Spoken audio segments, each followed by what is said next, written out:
It's the top of the hour here on ESPN 106.3 with Dylan Goldman. I'm Cal Friedman, and it's time for the official radio show of Draymond Green and DeMarcus Cousins. Welcome to Teed Up.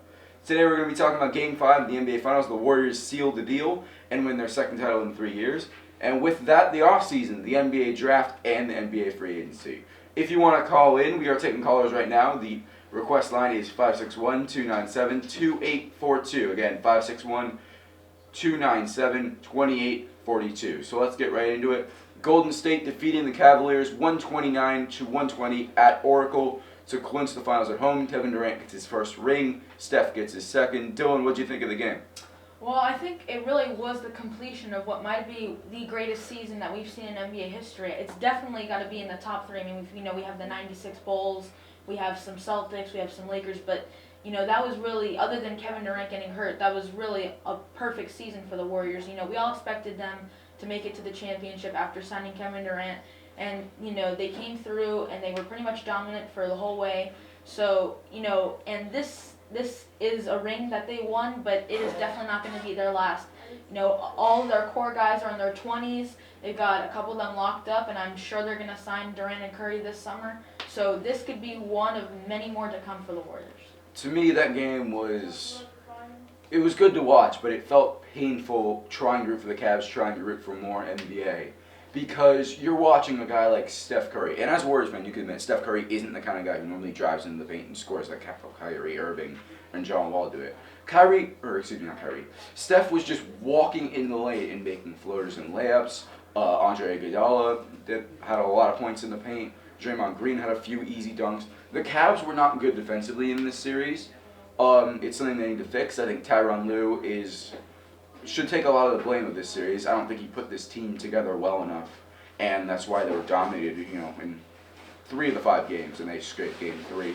How far do you think the Cavs are away from taking the ground away from the Warriors? I think as long as the Warriors keep their core intact, the Cavs are going to need to acquire a star player. And I think Kevin Love can be considered a star, but I think they need someone better than him, like a Paul George or someone that they can trade for, because I don't think they're there yet, and I think they might need to replace Kevin Love.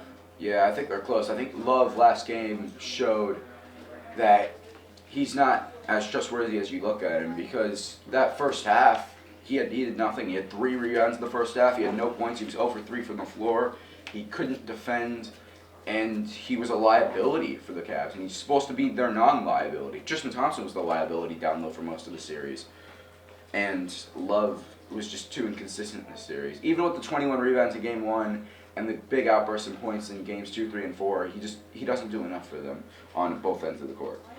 So that's the NBA season wrapped up. Golden State would win the title. Shocker, not really. We all kind of knew it was coming. But it's now time to move forward to the NBA Draft. So first off, it's the Showtime dynasty, Magic Johnson's new Los Angeles Lakers that he's trying to build. He's got a vital pick at the 2 pick. Now, a lot of people have been rumoring Lonzo Ball to be taking this pick, but no one really knows what he's going to do. What do you think Magic Johnson will do with this pick? I ultimately think that Lonzo Ball is going to be the pick. They just seem like the perfect match, and we've heard it for months now. But I encourage Magic Johnson to look at other picks. I think Lonzo Ball might be a good fit because he's a floor general, and they have D'Angelo Russell, who's more of a scorer. But I think Josh Jackson, who's a prolific wing player, could be a good fit for them. I just don't know how much better Lonzo Ball makes the team. I think they need another prolific scorer, which either De'Aaron Fox or Josh Jackson would provide. See, I agree with that. They need a prolific scorer, but if they want to build this dynasty up quickly with D'Angelo growing in age, they need that star now. And I think this is the perfect opportunity to trade for Paul George. Will he stay? Probably. He's always said he's wanted to play for the Lakers. I think he's a great fit for this team, and I think if they want to get him, this is their best opportunity. So now we're going to move on. One sleeper pick. There's always that sleeper pick. Kawhi Leonard, Paul George, Giannis Antetokounmpo. Who is that pick for you this draft? I think it's Zach Collins. I mean, he flew under the radar in college because he was a 6th man for Gonzaga, but he really showed up in the Final Four for Gonzaga, and I think that he can be a very quality center for almost any team. This is looked at as a guard-heavy draft. I don't think a lot of centers get the attention they deserve. I think Zach Collins could fly under the radar, especially since he wasn't a starter in college. Yeah, I agree with that. And then my sleeper, you mentioned it's a guard-heavy draft, so I think a lot of forwards aren't getting the respect they get. I think Josh Jackson could be one of the best players in the league. He is a determined winner. He showed it at North Carolina in the tournament. He was very good in every one of those games. He's determined. He's driven. He's great around the rim. He's great from beyond the arc. And he's just a proven scorer for North Carolina. I think he could be a very good player in this league. And now we're going to move on to our final topic before we head to commercial. Free agency, we're going to start off with 3 free agents. First one, Kyle Lowry. Do you think he'll stay in Toronto, or do you think he'll look for somewhere else? I think he's going to bolt. I don't think this experiment in Toronto has been working. They haven't really gotten past Cleveland, and I don't think they're anywhere close. So I think it might be time for him maybe to go get his money and try to rebuild somewhere, and I think that could be the Sixers. I think, he's from Philadelphia. He went to Villanova. I think that could be a good fit for him. They have some intriguing pieces, and I think he could be the next piece that can help the Sixers get to the playoffs. Yeah, I agree with that. But I think another team that's very close to competing are the Houston Rockets. Kyle Lowry gave nothing but praise when he left the Rockets. I think if he returns to a very good team that fits his needs. He can be that point guard who runs the offense with James Harden, Clint Capella. Trevor Reeves is still not bad. Ryan Anderson really found his form last year. And I think with Lowry, that team can honestly start to contend with Golden State. They're not there yet, but it's a big piece for moving forward. Also, we're going to be talking about Blake Griffin. So what do you think about him? Oh, excuse me, we have a caller on the line. Here we go. A caller on the line. What's your name? Hey guys, this is Kevin. Huge fan of the show. You guys were talking about Kyle Lowry, but I think the real big whale in this free agency per se is Gordon Hayward. Do you think there's a possibility that he goes to Heat, or do you think he's going to stay in Utah or choose maybe someone like Boston? I think he's going to leave Utah. I think it's either going to be Boston or Miami, and I think that there's a very good chance that he goes to the Heat. They have intriguing pieces that could surround Gordon Hayward, and he could help make them a perennial contender in the Eastern Conference. Now, would Gordon Hayward make them close to the Cavs? Of course not. But he would help. He would be a great building block, and also a reminder that he wouldn't have to pay state income tax. So I think Gordon Hayward would be a great fit for the Heat, but also watch out for the Celtics because his former college coach, Brad Stevens, is the head coach for the Celtics. So I would say the Heat and the Celtics are the 1-2 in this race. I still think Utah is his best fit. I mean, the chemistry they have there is great, and to add a few more good players to that team, I think that's a great team in the Western Conference.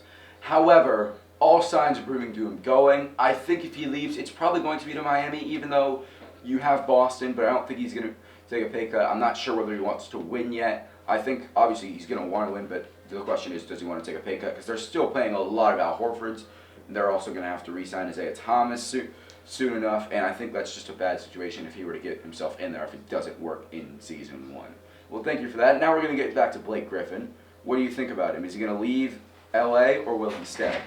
I think he's going to leave, and I think he's going to go to Oklahoma City. He went to Oklahoma, and they have Russell Westbrook, and they lack that second star. I think he could provide that punch.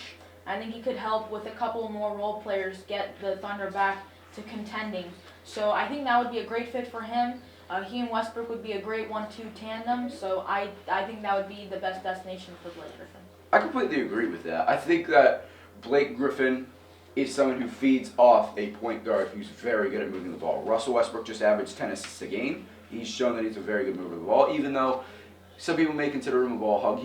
With another star on his team, he will definitely pass the ball a little more. But even with that, I think they signed Griffin. They can trade either Steven Adams or Enes Kanter. Also, maybe cap dump Victor Oladipo to the Knicks for Carmelo Anthony. And once you get Melo, Blake, and Russ on the same team, I think that's a very good tandem in the Western Conference. Competing with the Warriors? Possibly. We'll see. More teed up after this.